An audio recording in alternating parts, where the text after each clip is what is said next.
Hello, everybody, and welcome to another episode of the Running Tales podcast. My name is Craig Lewis, and we are part of the Everyday Athlete podcast network, where we aim to tell the extraordinary stories of everyday runners. And we've got something slightly different today because our guest, Dr. Terrance House, is going to tell not only his own story, but the story of a really extraordinary and special runner, Tidy A. Pickett. First, a little bit of housekeeping before we go any further. As I say, we are part of the Everyday Athlete podcast network. This show is being recorded live, which is why I'm stumbling over every second word. So apologies for that. We're going out live across the Run, Try, Bike social media network. And on Thursday of this week, we will be live as a podcast. Just search for the Everyday Athlete podcast network wherever you listen. We're part of a network of, I think it's 9 now, wonderful shows. Some really, really good stuff on there. So please do check it out. Lots of variety, lots of humor, lots of human interest stories, lots and lots of inspiration. So anyway, without any further ado, let's bring today's guest, Dr. Terrance House, forward, because we're going to have a chat about Tidy A. Pickett. And my word, this is an incredible story, isn't it, Terrance? Yes, it is. Yes, it is. Yeah. So I want to start off by just exploring how you got to know this amazing lady, because that in itself is a little bit unusual, isn't it? Yes, it is. I first encountered Tidy Pickett back when I was an elementary school student. I was a third grade student, and then was called East Chicago Heights, Illinois. Now it's called Fort Heights, Illinois. She was my elementary school principal. And it was rumors going around saying she used to be this huge track star with the United States and things of that nature. And of course, I didn't believe her because, she was the same age as my grandmother. And I was like, yeah, right, and and it was just hard for me to believe that this lady was a track star because she was so old. And so, I did my due diligence as far as research was concerned, and sure enough, she was Olympic track star. Yeah, and I mean, she was more than just a track star, really, wasn't she? Because she was a trailblazer for African Americans and African American athletes. So I just wonder if we can go back to the start of her story, and we'll develop it all the way up to the Olympic Commission, which is the name of your book that we'll talk about as well. Her getting to the Olympics in the end, but she started off in much more humble surroundings, didn't she? Yes, and on the south side of Chicago, actually. From the same place as sports stars like Derrick Rose and Antonio Walker and all these good athletes, and way before the civil rights movement even took place in the United States, there was Tidy Pickett and Louise Stokes. And they battled discrimination, be it gender or racial or whatever. They endured some very hard times.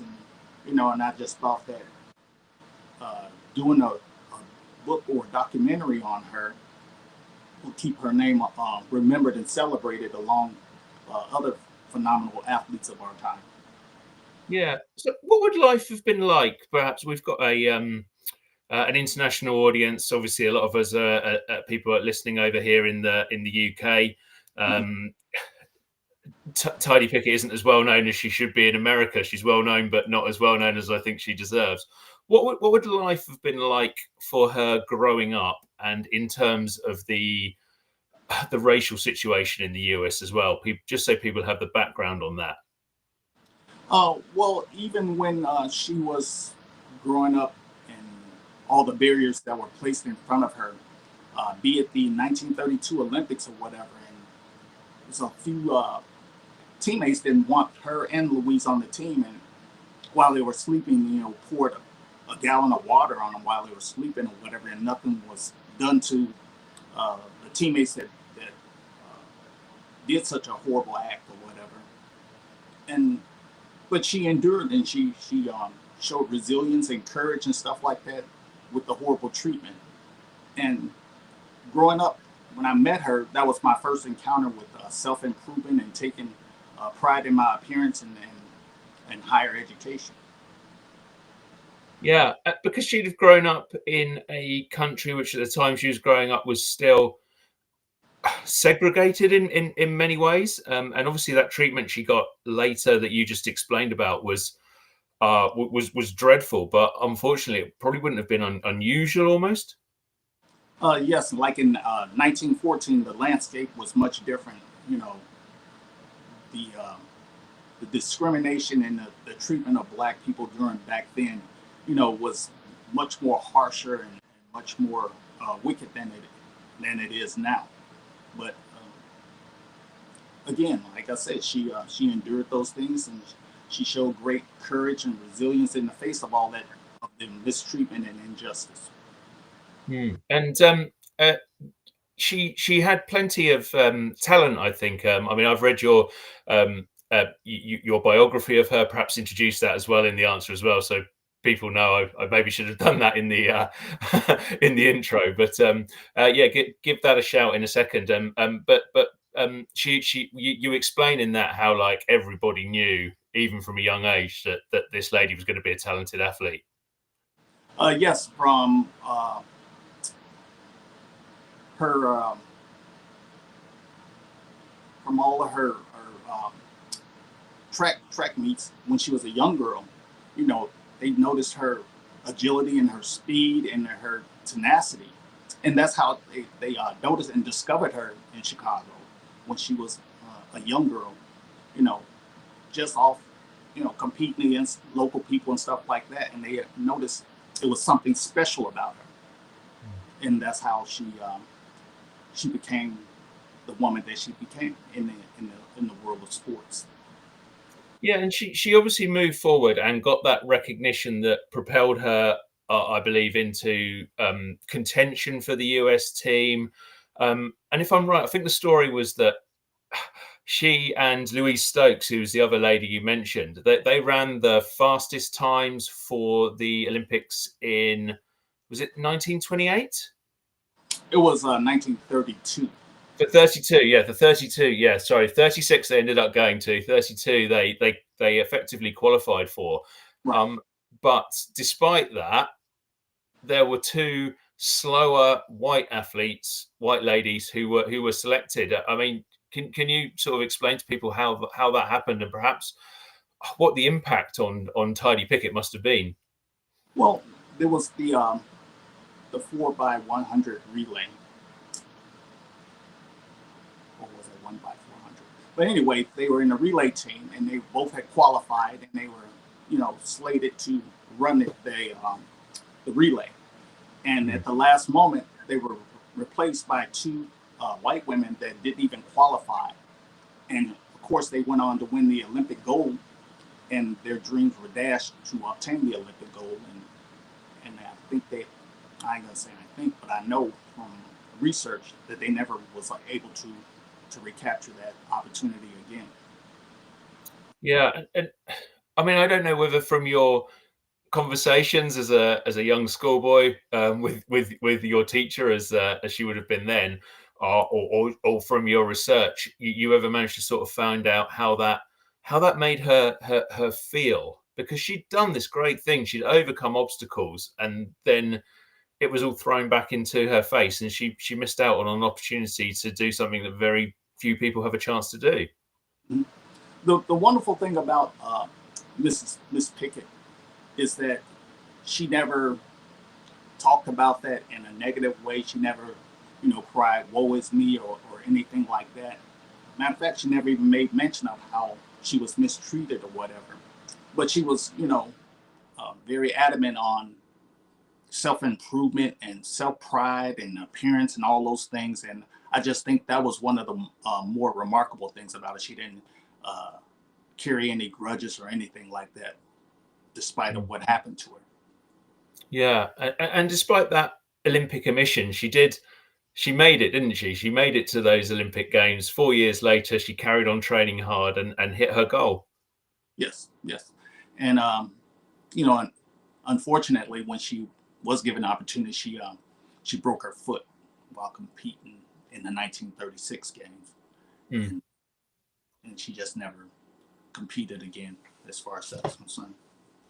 Yeah, and I guess obviously after 36, we got into a situation where we had the Second World War and so on. I mean, even at that games, she was watched as a African American woman, as a black woman. She was watched by Adolf Hitler of all people as well. I mean, the things she had to overcome were unbelievable, and then to have 32 taken out of her grasp, and then not to have a chance again because of the World War. The the lady couldn't catch a break. It's ironic that you say that. And it's like all the opportunities that presents themselves to us even this day that we'd fail to take advantage of. And I think that she showed us how to move in spite of adversity and in spite of injustice and things of that nature. That we have to keep on. We have to keep pushing and being vengeful and being angry and things like that is not the way. You just have to keep trudging ahead. Hmm. Were you or are you proud to have been taught by her and to have learned so much from her? Well, I didn't at the time, of course, but because she was very feisty and she was very direct and she did play.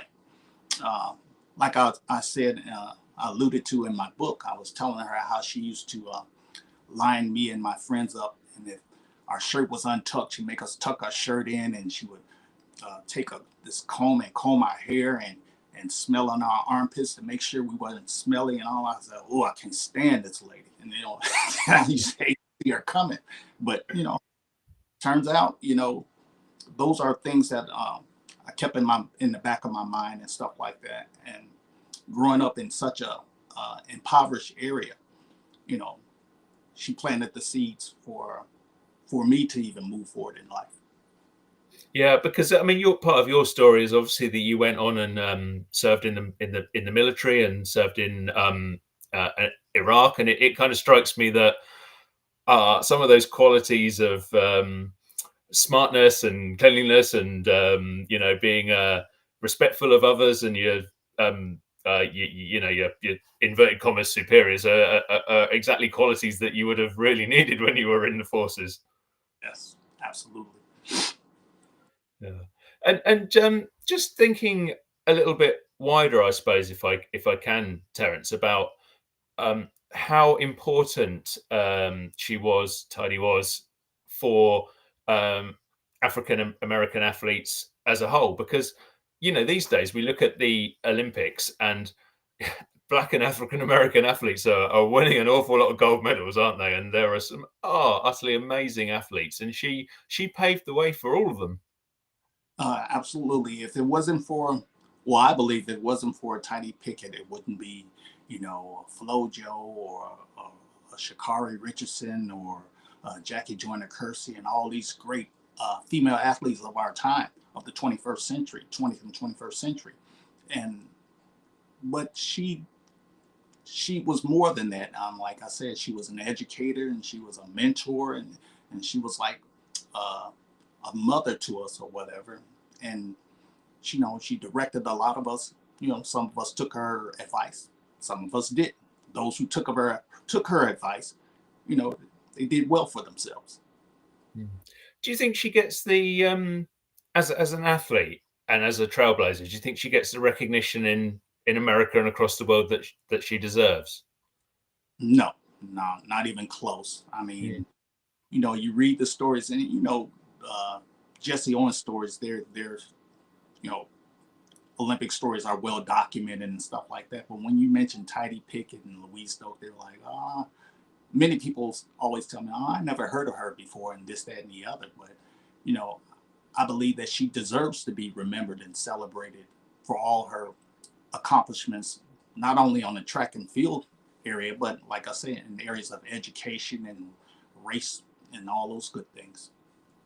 Yeah, it's really interesting you say that, because I mean, I wrote a piece on the Running Tales Substack about her and Louise Stokes, but before I researched that, I hadn't heard of either of them. Unfortunately, I'm really happy that I have now. But someone like Jesse Owens, I think most people will have heard of, and it's funny how that difference comes across. And I don't know if there's a. I mean, I guess Jesse Owens won races, didn't he? He captured. He was lucky enough to, well, not lucky enough, but you know what I mean.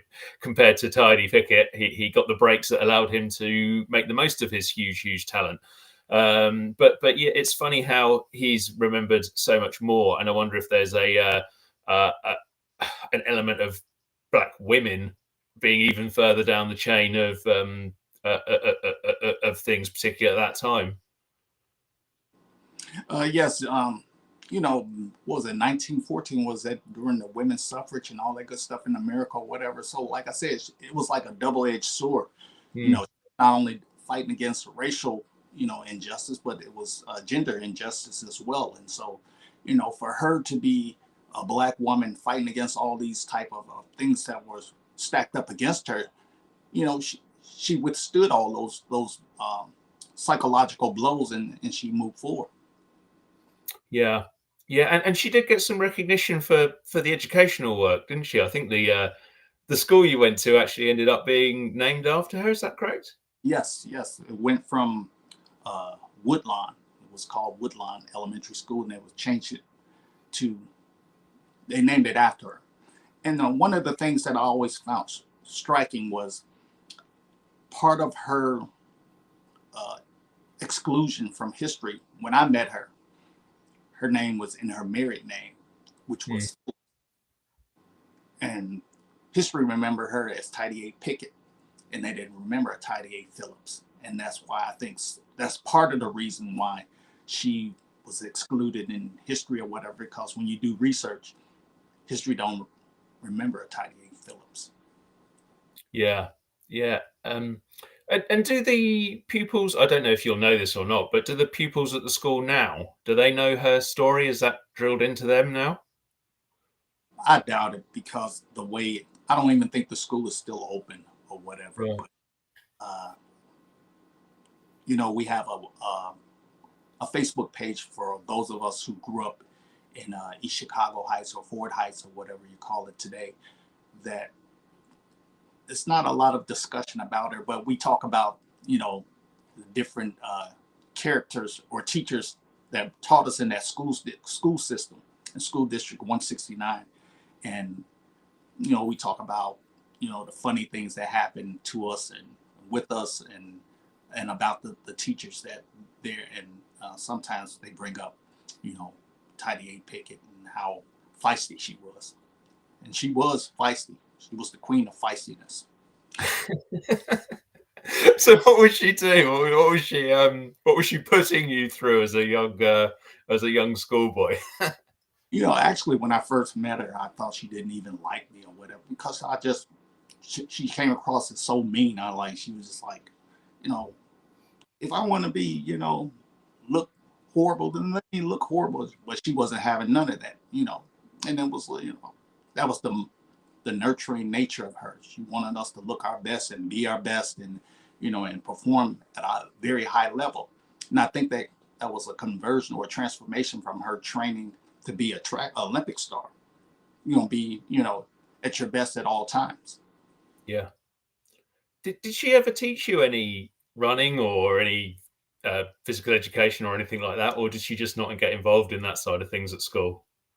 No, she was never my teacher. She was my principal. But Hmm. prior to her becoming the principal of the school, she taught eighth grade at Medgar Evers Elementary, uh, and I used to notice her huge calves when I was a little boy. I was like, her legs were well defined or whatever, and I always wondered where did that come from. And you know, she was just a disciplinarian, almost like a drill sergeant. Hmm. I was thinking actually, I bet you wish sometimes when you're going through some of those fitness tests in the army or whatever that you'd had the chance to be trained not just educationally but physically by by a former Olympian. She was like I said, she was such a disciplinarian or whatever. I think before I was able to articulate, stepping up my game in life and stuff like that, I think it was, you know, that's where the transformation came from. Like I told you earlier, that was the first time I came across a woman with that level of education because I think she had a master's at the time from Northern Illinois University. And, that was my first encounter with self improvement because, we just looked any old kind of way in Fort Heights, Illinois. Most of us, some of Yeah. us. And she just raised the stakes on all that. Like you're not gonna just look like any old thing or be any old kind of way in this lifetime. Not on my watch. And that's what I took away from, having a relationship with her. And I mean, I obviously don't know what it was like for you growing up, but I'm kind of wondering whether her attitude to the racism, the hazing that she received, had an impact on yourselves as young black children who were potentially the victims of racism yourself. You may not have been, but I'm kind of filling in some gaps. I wouldn't say I wouldn't say that you're filling the gap, guy. I think you're kind of accurate. Mm, I remember in my third grade class, there was an area called mobile units, and they were nothing more than trailers set out. But in the harsh winters in the Chicagoland area, one day I remember in particular where the heat was off in January, February timeframe, and I remember, taking the spelling test and all that stuff with our coats and hats on because it was so cold in the class.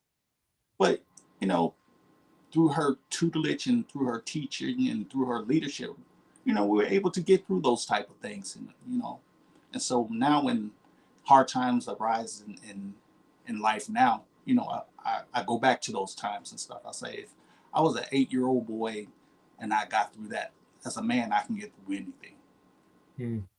And do you think? I mean, this is quite a big philosophical question, I suppose. But do you think, both in terms of perhaps running and athletics, but maybe wider society as well, do you think we are in a better position in terms of race relations and the things that African Americans have to deal with today than we were in Tidy Pickett's time, or is it still a major struggle? And I'll kind of couch that in terms of a comment that I got when I posted about her story originally, and one white guy was like, well, I don't know why you're posting about this stuff doesn't exist anymore, this is all in the past. And I just kind of wanted to get your take on, I know what my take is, but I wanted to get your take on that. Well, I think that's based on your life experience. You can take these types of things and you can look at the craziness of the world and stuff like that, but you have to look at your own personal, experiences and your current experiences in life, and look at it and say, am I going to let this, just absolutely crush me, or am I going to use this as fuel to forge ahead? And that's how I've always taken life or whatever, like I said, again, I go back to that when I was in those cold classrooms, and I was like, if I can get through that, I can get through anything. Yeah, yeah. And how does it make you feel as an African American looking back on her story? To, she was able, I suppose, to, inverted commas, shrug it off, but you kind of rail against the injustice of it all. Mm-hmm. um, I think if I was in her position, I probably would have been vengeful. I probably been angry and stuff like that. But just watching how she moved in life and watching how she moved with the students in the school district and stuff like that, and her race, and her claim to fame as far as in the educational field, as far as teaching and molding and directing and instructing the lives of all of us in school district 169. I was like, that's a template for the ages. You know, Mm. if she got through what she got through, how could I lay down on life? Yeah, yeah, definitely. I mean, her story is it's fantastic what she achieved from the the background she had and what she faced. I, I don't know whether anything in your research or your knowledge of her sort of gave you any insight as to how she overcame those things, because I'm just thinking a lot of people, perhaps they might have felt vengeful, but if they were going through some of the hazing that she did, they may just simply have felt like quitting, like giving up, but she Right, didn't. right. Tidy Pickett came from a strong family. He had a mom and dad in the household, and and they were very supportive and stuff like that. And I just think, as a race, we have to get back to that, being very supportive and very family structured and stuff like that, and getting away from beating each other across the head anytime we try to do something positive and stuff like that. And I think that was one of the reasons she was able to endure the mistreatment and endure the heartaches and all those things. And I think there's just one thing that, in particular, that uh, our race needs to get back to. Hmm. And just switching things up slightly, Terrance. Are you? We're obviously the Running Tales podcast. Are you a runner yourself? Have you done a lot of running throughout your life, throughout your military career, or other parts of it? Yes, we did. Of course, we did the running in the military, but I ran track a little bit. But again, I was like I always talk about uh, when she said when it was said that she was a track star and stuff like that, and she was like, I want to say 5 years older than my maternal grandmother. And I was, I used to always think, I said, well, I never seen my grandmother run anywhere except when to watch episodes of Gunsmoke or Price is Right or something like that. So, you know, it was just hard for me to fathom something like that. Yeah, yeah. And do you run now? Is running still part of your makeup now, or have you moved on to other things? I moved on to just being a nerd. I just like to read and stuff like that. I'll run to the library, but Oh, that's good. Well, that brings us, I guess, onto the book, onto the biography. You've probably sort of touched on this already, but I guess you met someone inspiring that could have just inspired you, and it could have ended there. What made you think I'm going to go a step further and write a biography of this lady? well, That's when I was stationed in Vicenza, Italy, and I was, going back and looking over, rewinding the tapes of my life, and I was like, what types of people have come across my path and that inspired me or just lifted me up and stuff like that, and that's where I got the idea to start formulating the ideas to write the book about Yeah, and that process of research must have been quite incredible as well as you found out more and more about her. it. Because I used to always wonder, I was like, well, why does she always call me Scorpio? But looking back at it, I was like, she called me Scorpio because, you know, her and I was in the same birth month. She was born on the 3rd, I was born on the 12th, and my youngest daughter was born on the 16th. And it's like, but she died on the 17th, and it's like, well, it must be something to that. It's weird. you know, Yeah, yeah, definitely. And how much of an inspiration has she continued to be to you even today? every single day I think about her. I think about, her strength, her her endurance, her courage, and like and things of that nature. And I just like, again, I like for everyone to remember and celebrate her. Not just in the field of sports, but in education as well. Hmm. What do you think should be done to celebrate her? Does it need to come from, I don't know, the White House or the some the an athletics association? I don't know what needs to happen, because it sounds like something does. Well, in the 12th Olympiad, 1932, was held in Los Angeles, California. That's when Yeah. the water was poured on her and all these horrible things, and she was replaced by a woman that didn't even qualify. I would like to see them award her Olympic gold medal after her death. I think that would be more fitting than anything, and show the world how far we've come not just as a nation, but as a global entity. Yeah, no, I think that, well, that would be an incredible thing if that were to be considered. Are there any sort of members of her family around now who are campaigning or anything like that for her, or anyone really, I suppose? Not that I'm aware of. I remember when I was in grade school, I knew she had two daughters that I don't remember their names right now, but I haven't seen anything, concretely as far as trying to push for anything of that. But I know Illinois State University, where she ran track, um, they honored her prior to her passing and things like that. And I know that Northern Illinois University as well, where Representative, I want to say Robin Kelly from Illinois and Senator Tammy Duckworth both attended Northern Illinois University as well. And so I think they pay due diligence to her contributions to both the sports and education and stuff like that. But again, they have a hard push to get her recognized on the international level. And that was before she passed away. Yes.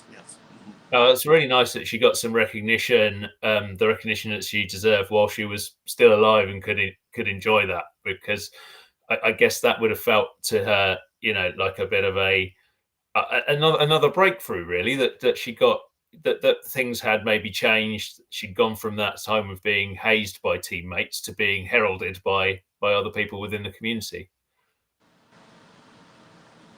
Excuse me, what did you say? Was reading some of the articles and I was watching some of the footage and I was thinking to myself, it's about time. It was way overdue. She deserved it. She earned it, and dedicated a good portion of her early adulthood to the sport. And she just meant so much to so many of us in School District 169 in Fort Heights, Illinois, and during the 1970s and 80s. And she was just such a wonderful inspiration to all of us. Oh, well, fantastic. Well, it's brilliant that you were able to recognise that achievement, to have her as a principal, and to write this biography. Just, if I may, Terrance, I'm just going to try and bring our producer Jason Bahamundi forward from the background. If Jason's there, if he's not run off and grabbed a coffee, he does a habit of doing that, Terrance. But Jason, I just wanted to touch on some of the things we've been mentioning with you as well, because Terrance, what you won't know is Jason's background is as a Puerto Rican kid, brought up in New York, as he will describe himself. And I'm just wondering, Jason, as somebody else from a minority, whether some of what you've heard from Terrance today is familiar to you, and whether it, how in your running journey you managed to get over some of those barriers as well.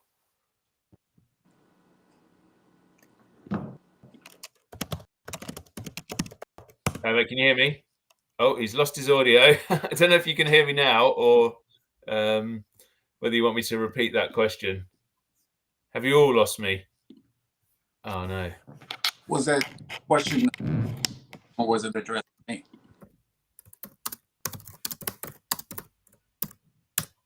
Hello? Hello, can anyone hear me? You seem to have lost me. I don't know why that's happened. Terrance can hear me, I think. Jason, Can you hear me? Yes. Oh, cool. Right. I can hear you now. I'll repeat that question. Sorry about that, everybody. Basically, what I was saying, Jason, was obviously you were a Puerto Rican kid brought up in New York, from a minority background as well. I wondered whether anything that Terrance had been saying has resonated with you, and how that's impacted on your running journey as well.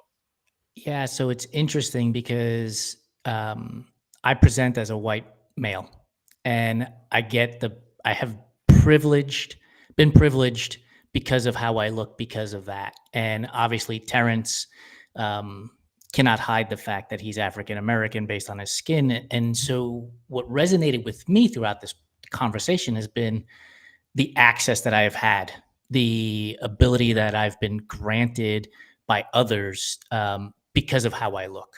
And for a very long time, I hid myself being Puerto Rican. I stuffed it down because I guess I was taught to shrink in a way. My parents didn't realize this, but they moved us out of the Bronx, which was multicultural in so many different ways, to a suburb, which was predominantly white. And all of a sudden, I was no longer going to school with Jose's and Juan's and Terrance's. I was going to school with Tyler's and Kevin's, right? The world was completely different. And I shrunk myself to fit in.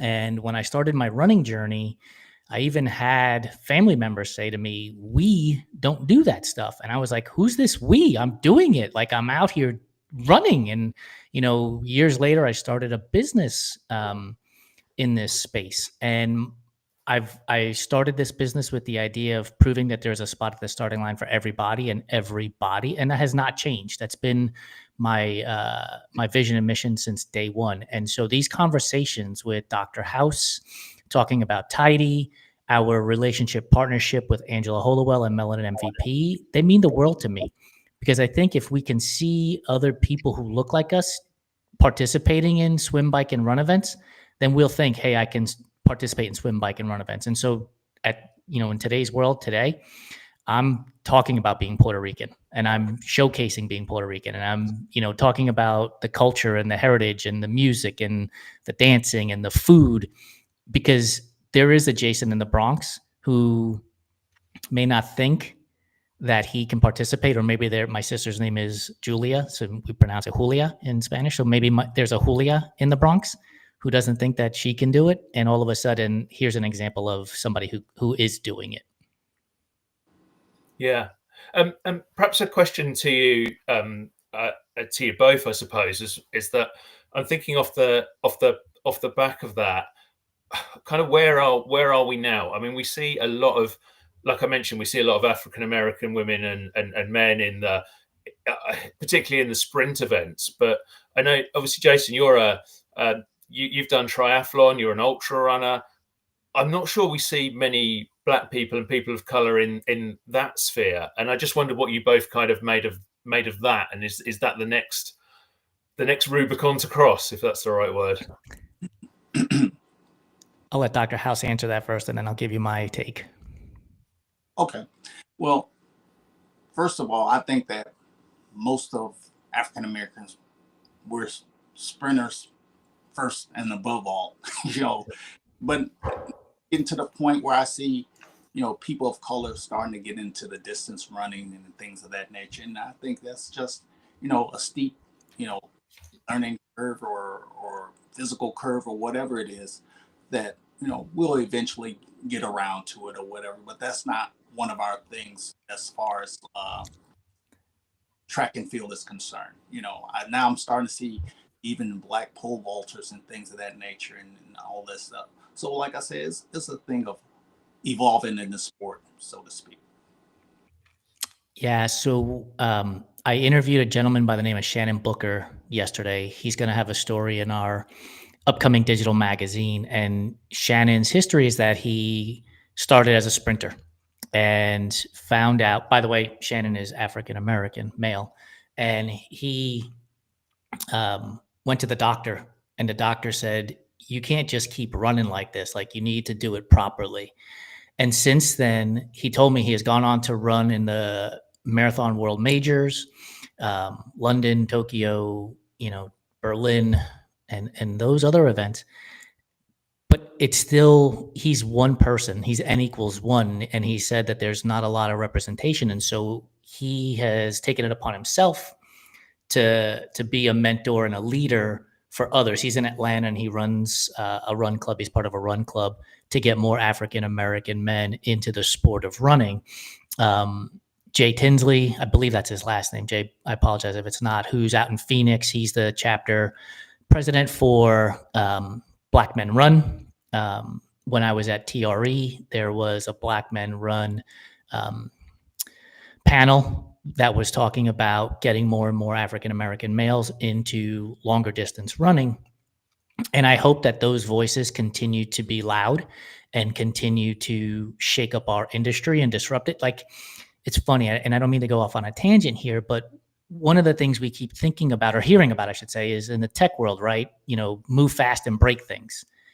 we should be doing that as minority groups in endurance sports. We should be moving fast and breaking things and disrupting things and showing up and participating in these events and running in these events and swimming and cycling in these events, and disrupting. Right? Everybody talks about disruption in the tech space and in the business world. Let's do it in the endurance sports space too.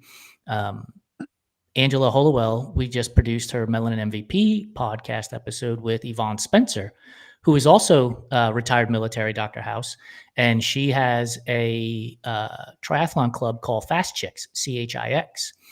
And I cannot tell you how often I smile and laugh when that platform posts videos from them getting ready to get into the water at a triathlon, because they got the music pumping, they're dancing, they're smiling, they're laughing, and they're showing that, look, we as Black female athletes can do it too. Come join us. And so I just think if the more we talk about it and the more we disrupt the status quo, the faster we'll see more minorities participating.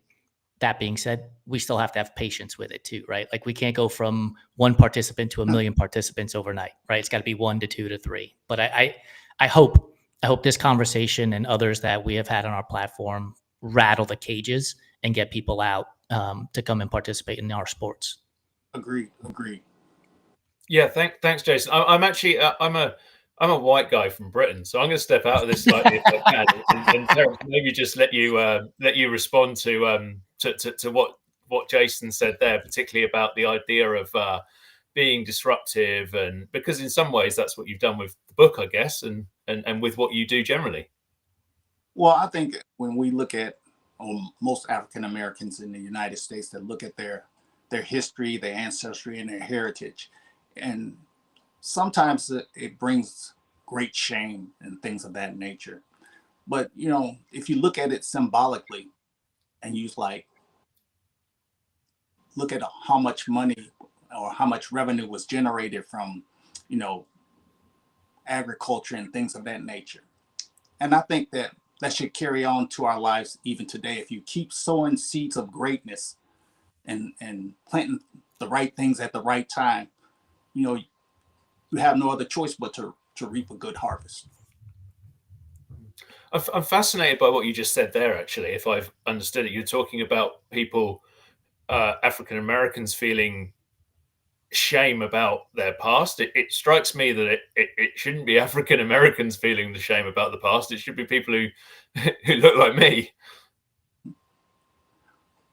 Well, that's on an individual level, but like from my past experience, anytime you see a family that's from the deep South that has a history of slavery in the family and stuff like that, sometimes it brings about shame, but it can also bring about great pride too. Because like again, if you look at the whole situation symbolically, and if you have enough patience and you have enough grit and you plant the right seeds in the right fertile soil at the right time, great things will happen.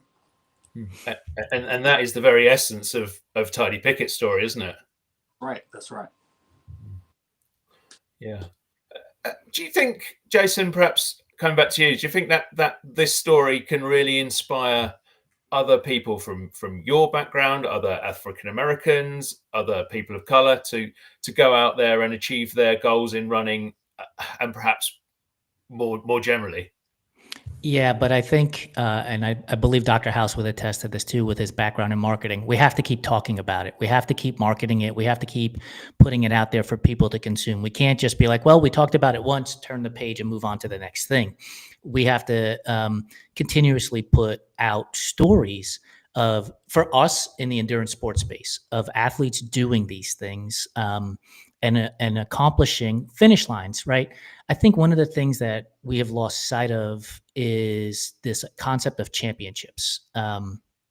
Jamel Hill, who is a sports reporter and writer out of Detroit, commented yesterday or 2 days ago on Twitter that we put so much emphasis on championships, we tend to lose sight of what athletes have done during their careers. So, for example, and I'm making the number up, please don't hold me to this, but for example, if LeBron James scored 30,000 points, but he didn't win a championship, people would say he was a failure. And it's like, yeah, but he's in the top 10 of scoring in the entire NBA history. I know he's got 40,000 plus at this point.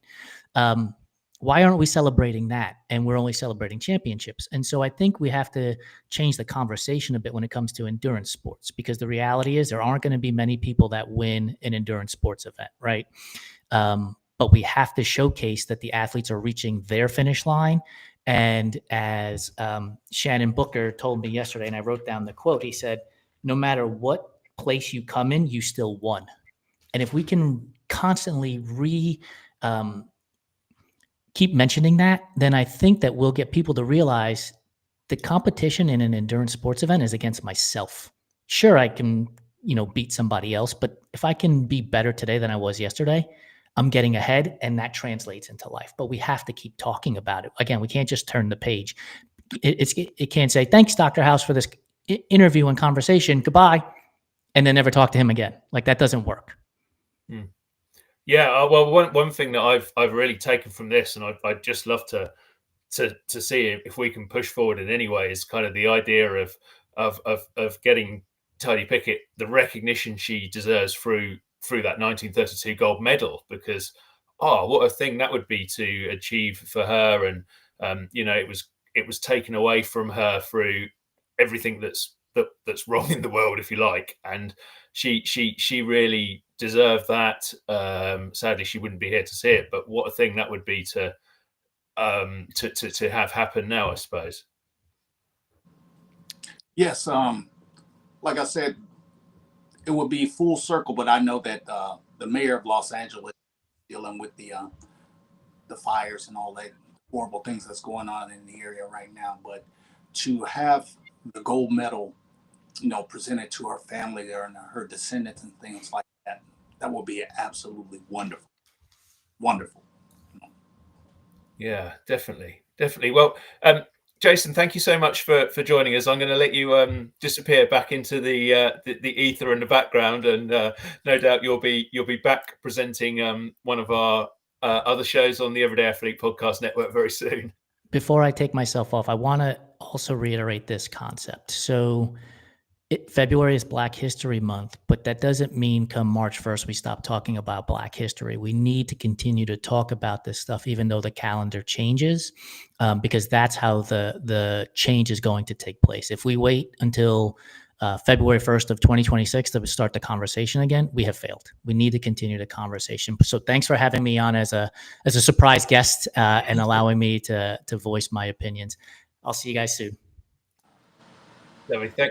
Thanks, Jason. And Terrance, I just wondered quickly if before we go anywhere else, if you could just maybe react to that last thing that Jason was saying there about this awareness needs to be a year-round thing, rather than just 1 month of the year where we all celebrate Black awareness or whatever, and then everyone forgets about it again. Well, I think one of the things that Jason was just alluding to was, it's a thing of not just awareness, but making people aware about the contributions. And it's not in a way to make people feel some type of way or threatened or anything like that, but just to make people, aware of, things that horrible things that people went through, but yet kept a level head and remained decent individuals, and to participate, in life in general.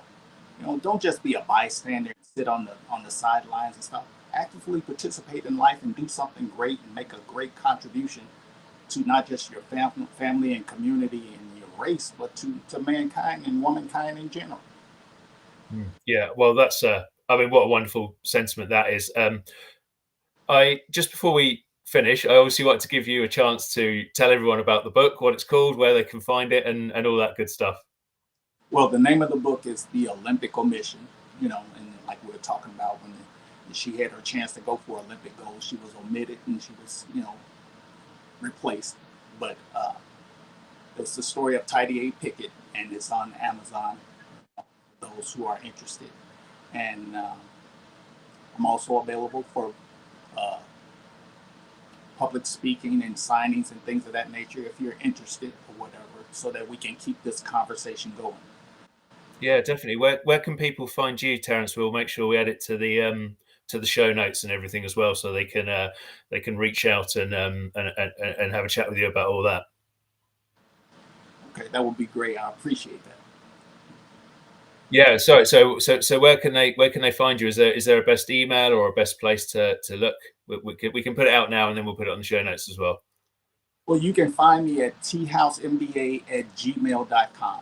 Again, that's thouse, as in Michael, boy, apple, @gmail.com. Send me an email, shoot me an email. Let's get together and let's keep this conversation going so that we can change the trajectory of the world as far as like, world crisis, judgment, and all these horrible things that's going on in the world today. We can change it. We can disrupt all those things. That's just made me think of one last question. I've kind of asked you the final question, and then something else has popped in my head. This happens far too often. What do you think of the world today? It's a bit of a controversial world with Trump in the White House and all these other wars around the world. You're talking a positive message, but are we in a world that, I'll try and frame this positively as well, are we in a world that needs that positive message more than ever? Well, these are things that are not new to us. We've seen all this stuff before.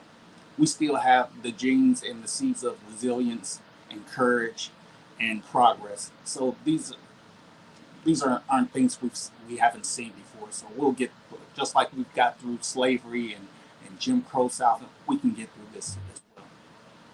Fantastic. Well, no, that's a fantastic message as well. Dr. Terrance House, thank you so much for coming on today and telling everybody the story of Tidy Picket. What a fantastic story it is as well.